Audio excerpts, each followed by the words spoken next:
같이 한번 읽어볼까요? 시작. 너희를 보내노라. 네, 오늘 말씀 제목은 오늘 주님께서 하셨던 말씀 중에 나오는 내용이죠. 21절 말씀에 나오는 내용. 너희를 보내노라. 오늘 말씀의 제목으로 삼아서 잠깐 말씀을 생각해 볼까 합니다. 올해 11월 달에 저희 교단에 교육 주제가 있는데 그게 바로 선교예요.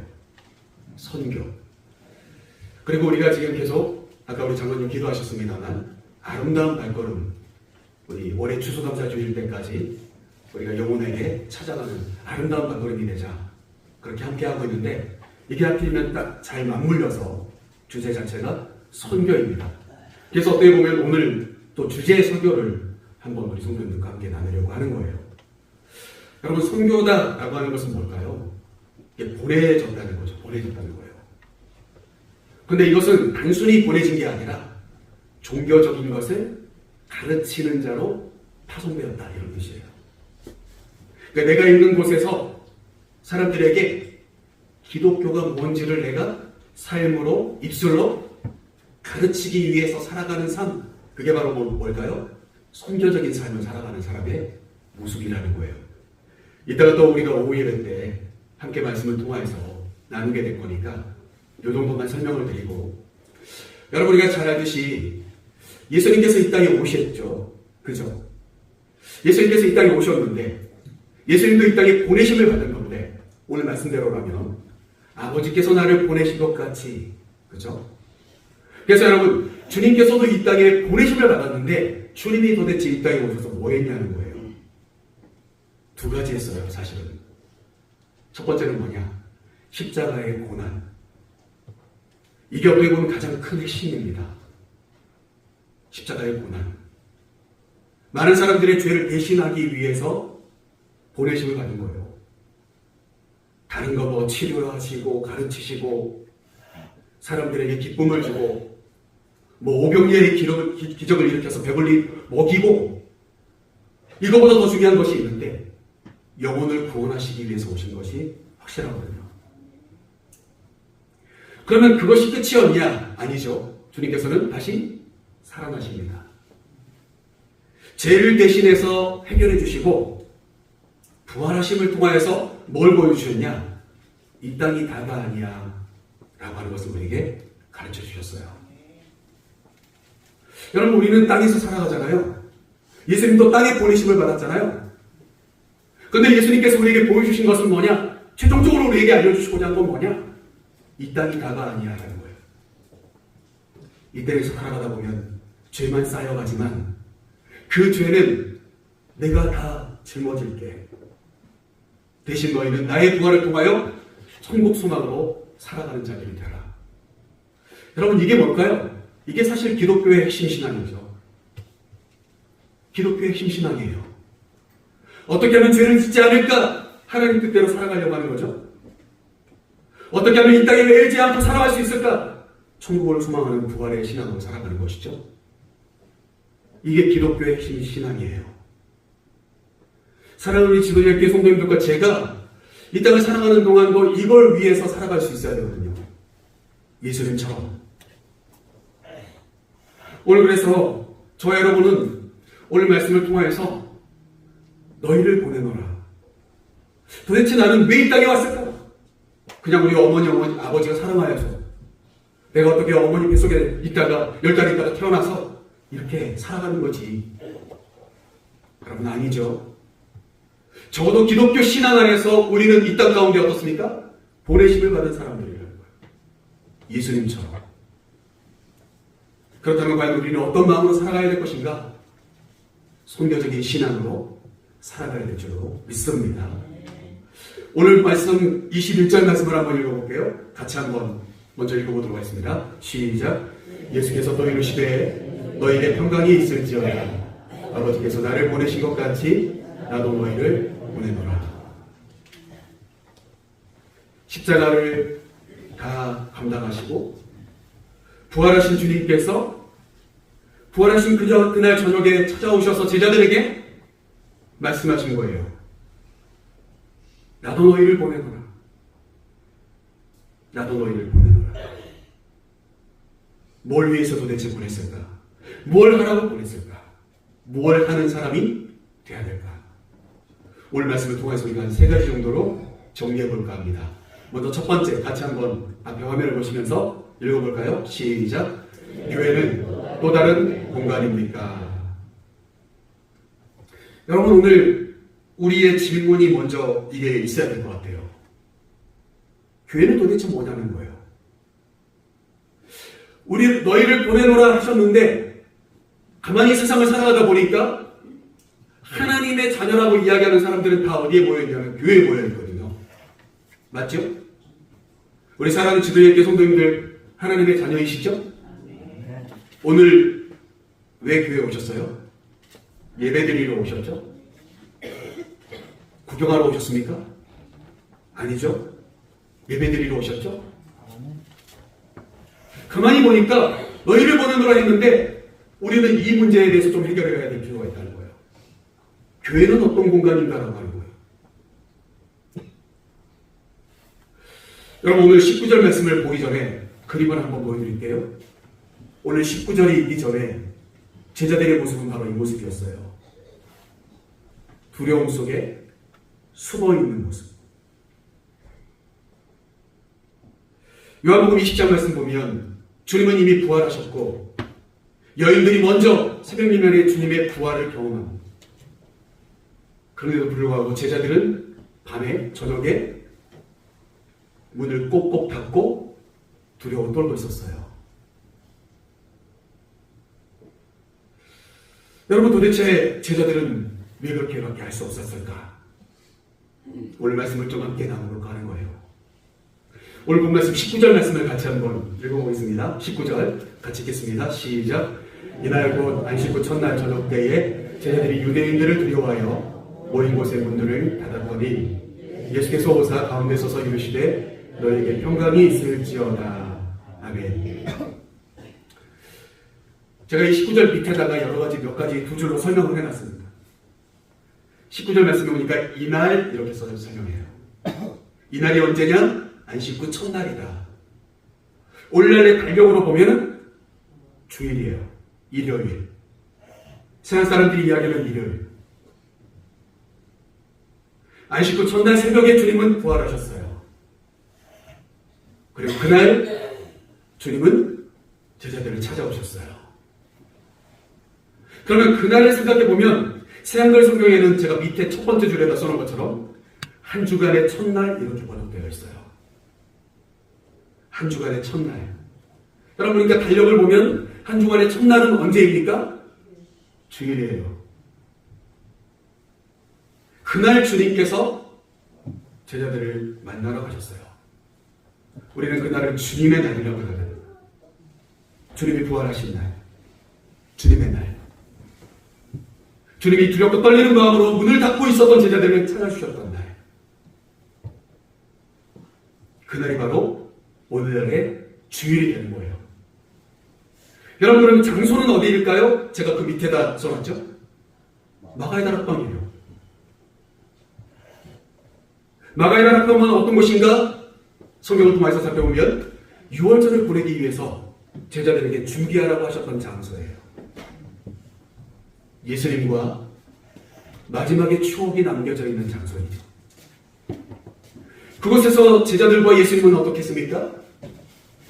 한 주 동안 보내면서 예수님께서 발을 닦아주시기도 했고요. 떡과 잔을 가지사 축사하시고 떼어서 나눠주시면서 받아 먹으라고, 받아 마시라고, 너희가 이것을 함께함으로 나를 기념하라고 부탁하셨던 그 장소가 어디입니까? 바로 마가의 다락방이에요. 그리고 이 장소는 훗날 예루살렘 교회가 되어지죠. 사랑하는 성도 여러분, 저는 오늘 이 말씀을 통하여서 어떤 말씀을 드리고 싶냐? 마가의 다락방이 예루살렘 교회가 되었던 것처럼 그 장소가 예수님과의 추억이 묻어있는 장소였던 것처럼, 그래서 그날 한 주간의 첫날 제자들이 두렵고 떨리는 마음으로 모여있을 때 예수님께서 그곳에 찾아오셨던 것처럼 우리 사랑하는 지도자인 교회 성도 여러분, 오늘이 이 한 주간의 첫날입니다. 우리는 여기에 모여 있어요. 근데 한번 물어봐야 되겠죠? 우리의 마음속에 두려움이 있습니까? 우리의 마음에 무엇이 있습니까? 한 주간의 첫날, 장소는 나바의 다락방이에요. 주님과의 추억이 있는 장소. 우리 사랑하는 지도자의 교회 리모델링을 했지만 이곳에 우리의 주님과의 추억들이 담겨져 있는 장소에 우리가 오늘도 주일날 함께 모였는데 왜 그들은 두려워하고 있을까요? 왜 그들은 문을 꼭꼭 닫고 있을까요? 세상 사람들이 밖에서 들어올까봐 두려워하고 있을까요? 오늘 19절 말씀은 분명하게 이야기해요. 그들은 두려워한다고. 여러분, 오늘 주일입니다. 지도제일교회 52년 동안 이곳에 있었습니다. 이곳에 예수님과 나와의 만남의 흔적이 있고, 나의 눈물이 떨어졌던 흔적이 있고, 나의 땀이 있었던 흔적이 있고, 나의 손때 묻은 흔적이 있고, 예수님과 동행하는 흔적이 있는 장소에 함께 모인 우리가 오늘 기뻐하고 즐거워야 될 텐데, 우리의 마음에 옹졸하고 째째하고 누군가 미워하고 여전히 기쁨이 없이 두려운 마음으로 앉아있다면 무엇이 문제일까요? 저는 오늘 말씀을 묵상하면서 이 장소에 예수님께서 오늘 19절 그들을 찾아가시기 전까지 안식 후 첫날 새벽부터 이 저녁 시간까지 사실은 제자들은 예수님의 무덤을 먼저 찾아갔어야죠. 부활하실 주님을 만나러 갔어야죠. 근데 어디에 있어요? 그저 그 마가의 다락방에 숨어 있어요. 두려워서.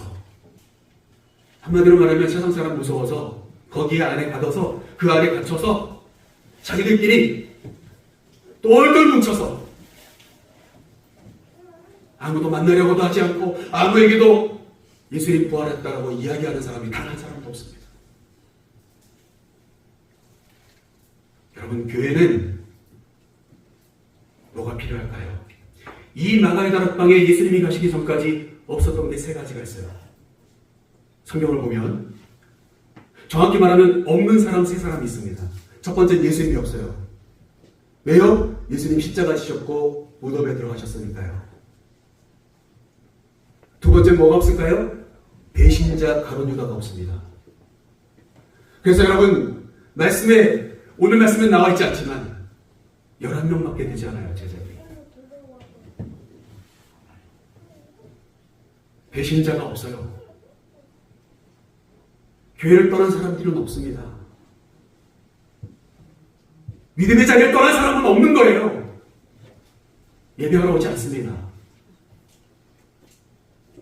그리고 마지막 세 번째 사람은 누구냐? 안타깝게도 24절 말씀에 보면 도마는 그 자리에 없었습니다. 예수님의 제자라고 하지만 함께 있지 않은 사람이 있단 말이에요. 오늘도 성도라고 하지만 예배 자리에 오지 않는 사람들이 있는 것처럼 입술로는 주님을 사랑한대요. 주님 나를 사랑하신대요. 나의 기도를 들으신대요. 착각하지 마세요. 그 사랑 표현하실 수 있는 방법이 뭘까요? 열심히 모여야죠. 열심히 예배하기 위해서 모여야죠. 열심히 그 사랑받음에 감사해야죠. 이 세 사람이 없었어요. 예수님 없어요. 배신자 가룟 유다 없어요. 그리고 제자라고 하지만 도마가 없습니다. 그리고 그들은 두려워하고 있습니다. 바깥에 있는 유대인들을 두려워하고 있어요. 나를 잡아 죽이면 어떻게 하나. 여러분, 저는 이 모습이 오늘날 우리의 모습과는 좀 달랐으면 좋겠어요. 우리의 모습이 아니었으면 좋겠어요. 이 말씀을 준비하는 내내 들었던 마음이 그거예요. 교회에 오면은 큰 소리치고 잘난 체하고 합니다. 그런데 이 교회는 나의 필드인 것처럼, 나의 홈그라인인 것처럼 나 그렇게 하시고 밖에 나가서는 예수 믿으라고 말 한마디도 못하는 사람들이 얼마나 많은지 몰라요.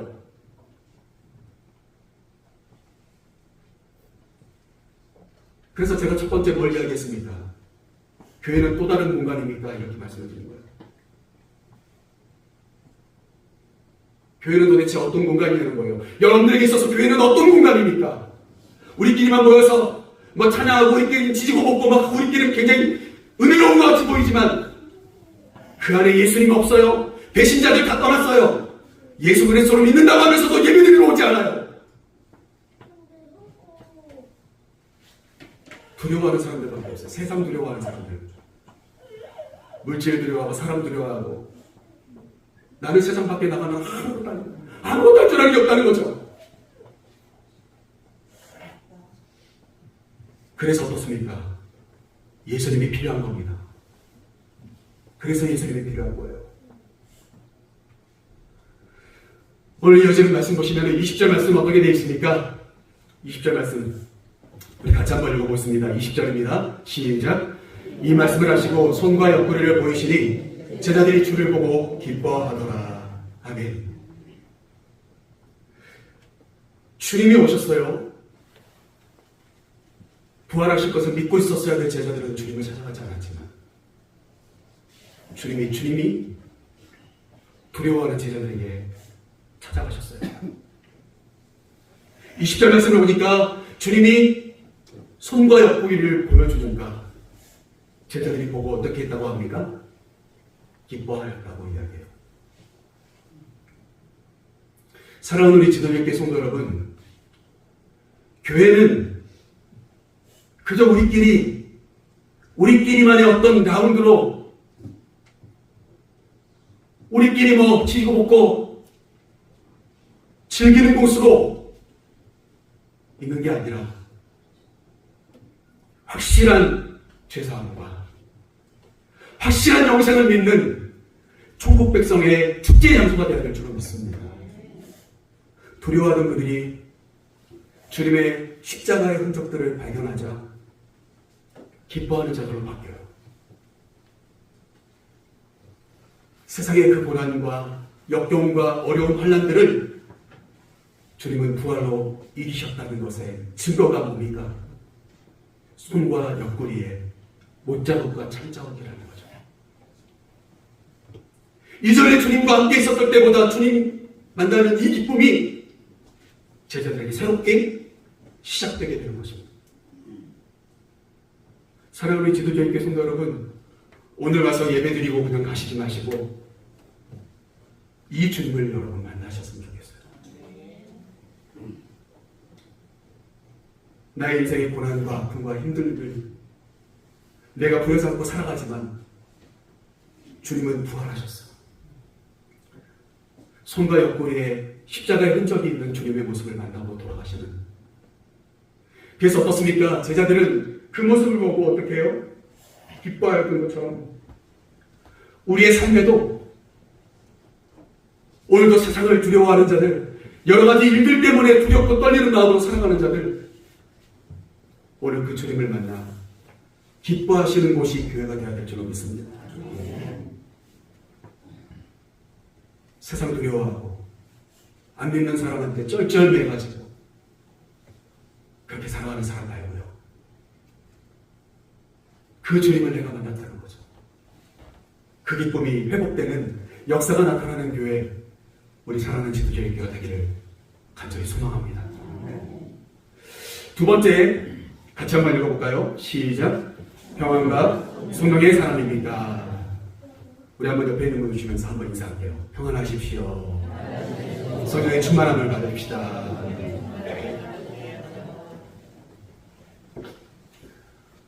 주님께서 제자들을 찾아오셨던 그 마가의 다락방 다시 오셔서 주님께서 하셨던 말씀이 있는데 오늘 그 안에서 우리는 이 세상에 보내심을 받는 우리에게 필요한 두 가지 덕목이 있다는 사실을 말씀을 통해서 알게 됩니다.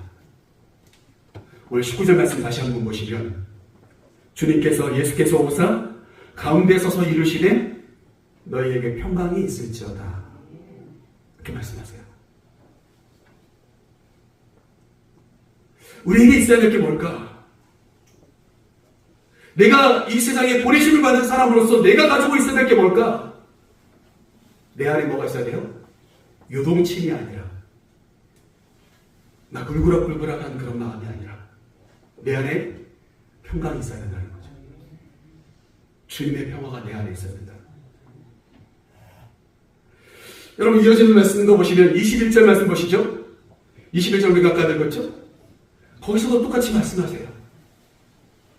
예수께서 또 이르시되 너희에게 평강이 있을지어다. 두려워하지 말라는 거죠. 요동치지 말라는 거죠. 당황하지 말라는 거죠. 어떠한 삶의 환경 속에 있다 할지라도 이 세상에 보내심을 받은 우리에게 있어야 될 것은 뭐냐? 예수 믿는 사람들에게 있어야 될 것은 뭐냐? 주님이 주시는 평안이 있어야 된다는 거죠. 내 뜻대로 되지는 않아도, 내 맘대로 되지 않아도 나는 여전히 주님이 주시는 평화가 지배하는 삶. 그래서 나를 만나면 시끄러웠던 것들이 잠잠해지고 정리되어지고, 여러분 그런 삶의 주인공들이 다 되시기를 주님 여러분 축복합니다.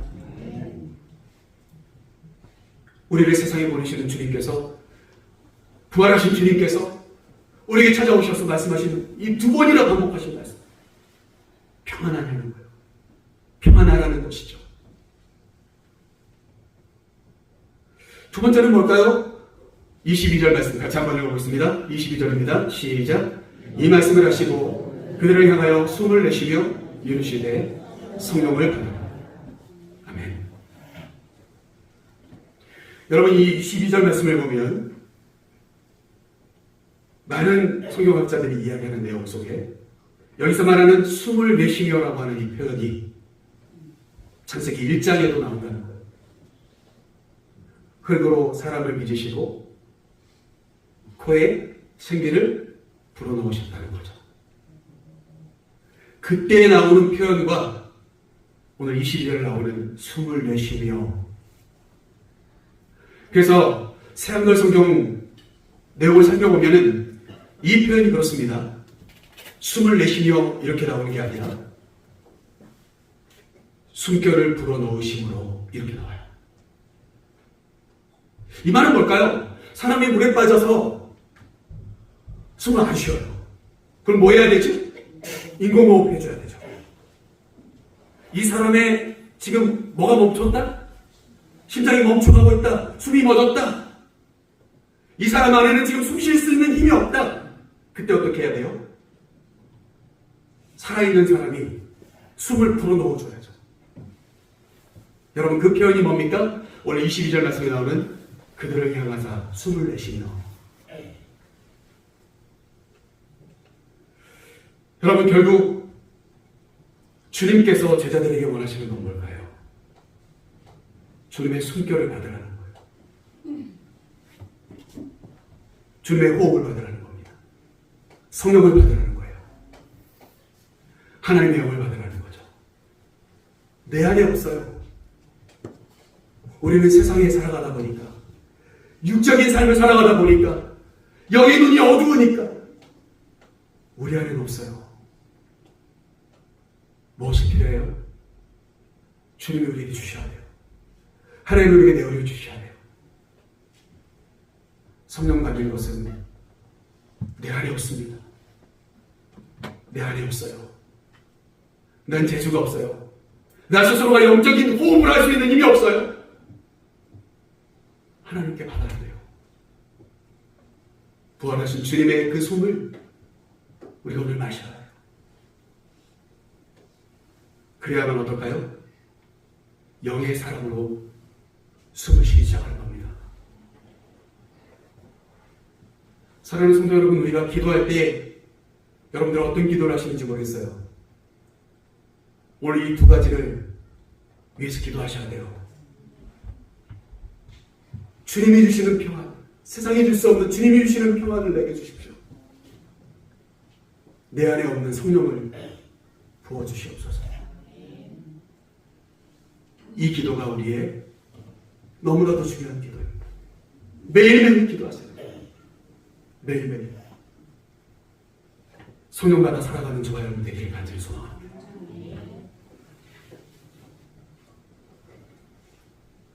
말씀 마치면서 오늘 세 번째, 과연 우리는 무엇을 위해 보내심을 받았는가?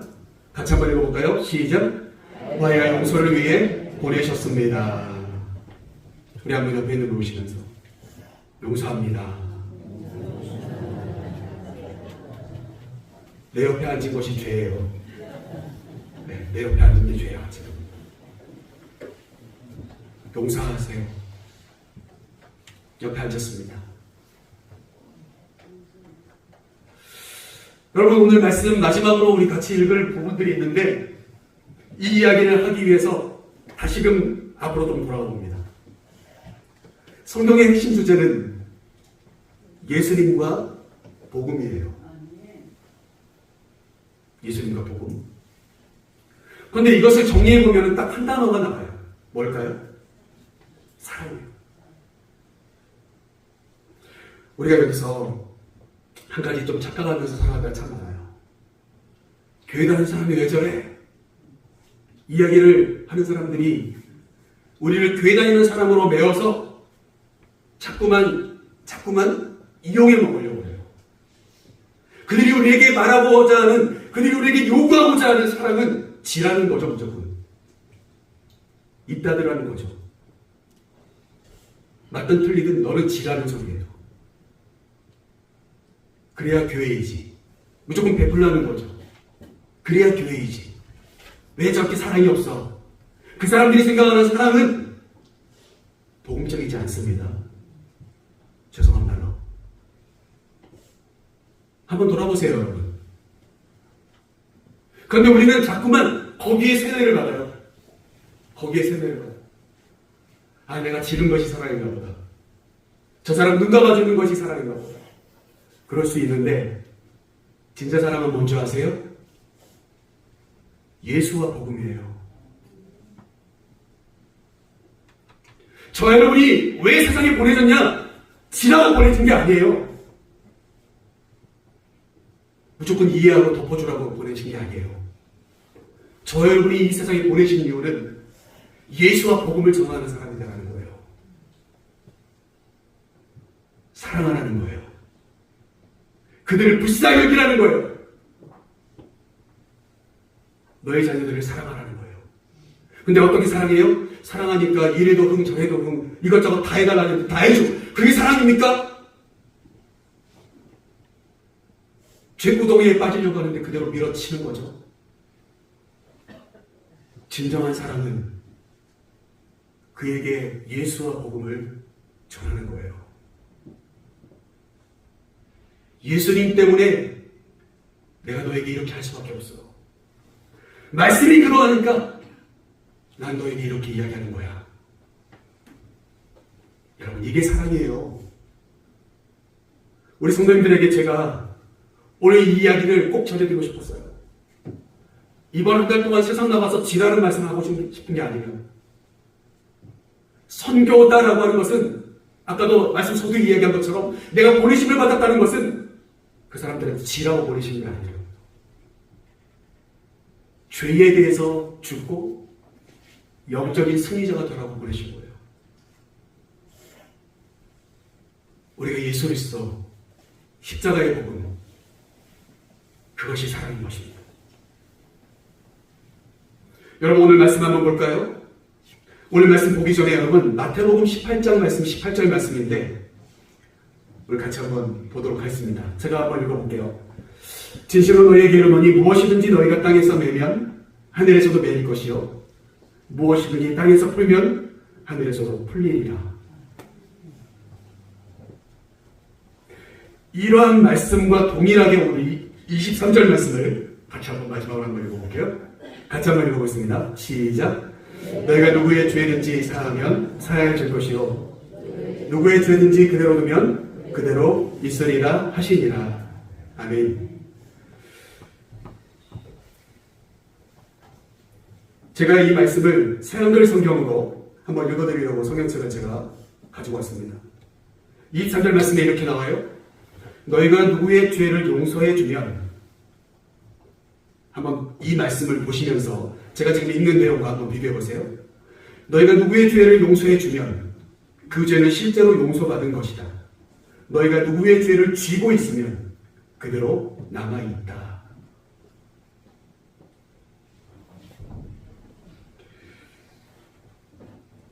죄 사함을 받는 것은 하나님께 달려 있습니다. 하나님이 그 사람의 죄, 내 죄에 용서해 주세요. 그런데 우리를 삶 가운데 보내시는 하나님께서, 오늘 삶 가운데 보낸다고 말씀하시는 주님께서 제자들에게 하신 말씀은 뭐냐면, 너와 사람들 사이에 있는 그 사람이 너희를 향해 잘못한 그 죄를 너희가 용서해 주지 않으면, 그것을 쥐고 있으면 그대로 남겨져 있다 라고 말씀하십니다. 아까도 말씀드린 것처럼 하나님께서 예수님을 이 땅 가운데 보내신 이유는 뭡니까? 이 사람들을 용서하라고, 대신 죄를 짊어지라고 보내셨어요. 주님은 이 땅에 오셔서 하나님과 우리의 사이를 화목케 하셨습니다. 그런데 우리는 어떻습니까? 우리는 삶 가운데 가서 누가 나에게 잘못하면 잘 저장해 둡니다. 막 적금 들듯이 적금에 놔요. 적금에 놔. 언젠가 탈날이 있어요. 복수의 날이 나갈 거야. 두고 봐. 그리고는 뭔가 잘못된 일이 벌어지면 거봐, 그럴 줄 알았어. 여러분, 죄가 남겨져 있는 모습은 그 사람과 나를 거리를 멀게 하는 모습으로 남지만 또 한 가지 모습으로 남아요. 나를 병들게 만들어요. 나를. 사랑해야 되는데 병들어가지고 그 사람이 저주하고 그 사람이 잘못되기를 바라고 있어요. 병든 신앙인이죠. 우리에게 왜 능력이 나타나지 않냐면, 우리가 왜 진정한 사랑을 하지 못하고 있냐면 그들을 사랑하지 못해서요. 용서하지 못해서. 그 죄를 내가 남겨두어서요. 그 죄를 내가 없애버려야 되는데, 그 죄의 흔적을 없애버려야 돼요. 사랑하는 우리 지도자께 성도 여러분, 이 땅에 많은 선교사들이 왔습니다. 그들이 우리에게 뭔가 빚진 것이 있어서 왔습니까? 우리가 그 사람들에게 뭔가 받을 만한 자격이 있어서 그들이 왔습니까? 어떤 이는 오자마자 발을 딛자마자 죽임을 당했고, 그가 가지고 성경책들은 다 불태워졌습니다. 어떤 선교사들은 이곳에 와서 자녀들을 낳고 그 자녀들마저도 다 죽게 됩니다. 사회들을 이 땅에 묻게 됩니다. 그러면서도 조선이라고 하는 나라를 사랑해 주었어요.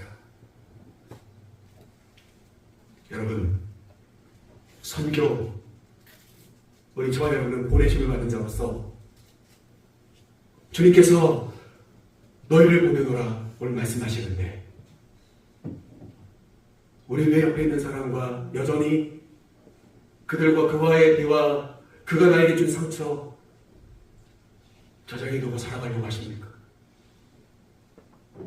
왜 병들어 가고 계십니까? 진정한 사랑의 복음을 전하지 못하고 왜 병들어 가고 있습니까? 두고 보자 칼을 갈고 있습니까? 성령의 검을 휘둘러야 될 텐데. 사랑하는 우리 지도자께 성도 여러분, 저와 여러분 모두가 오늘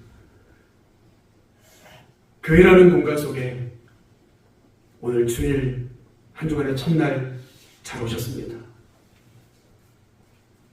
우리만 있는 시간이 아니라 주님이 함께 계셔서, 부활하신 주님이 저와 여러분과 함께 계셔서 오늘도 내가 너희를 보내노라,